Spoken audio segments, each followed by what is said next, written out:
Hello, everybody. This is Fernando for the latest Godzilla podcast. While news is still pretty quiet on the sequel coming out in 2018, there was a cool bit of news that was just given a couple days back with regards to the 2014 film and the pre production that went into it. I think this is actually a couple of weeks old, but again, I've been out for a little bit. But this has to do with some of the very early monster designs that the film had while it was being produced. And we're talking like back from 2011 or so. So these are as early as you can get.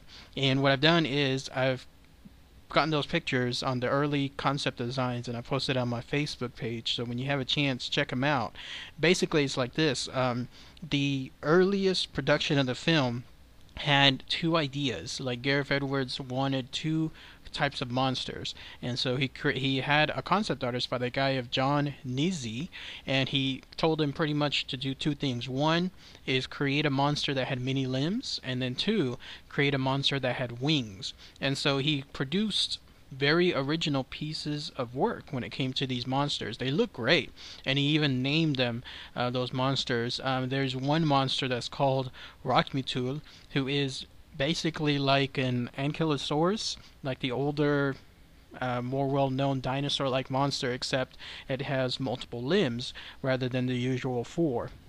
And it was supposed to be the multi-limbed monster that Godzilla meets in the film, and it looks pretty fierce. I mean, this is a creature that probably would have given Godzilla a good run for his money in the film itself. And then the second monster, the one with the wings, was just titled Pterodactyl, and it looks just like any other standard what you would think as far as a pterodactyl, but for the fact that its neck and its head doesn't have that long piercing or that long elongated I guess limb that's usually attached to a pterodactyl's head. No, in this case, it just has more of a lizard-like head. But this would have been a gigantic creature as well, with gigantic wings, and it would have been the monster responsible for having danger when it comes to any kind of flight attacks.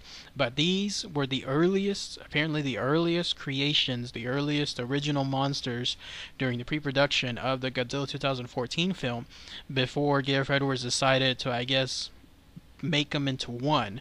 Like, in other words, make the Mutos be the monsters that he was looking for, where they'll be the same monster slash dinosaur, but it'll be obviously a male and a female, but the same species rather than two different species altogether. They look great, so again, check them out when you have a chance. I'll have them there on my Facebook page.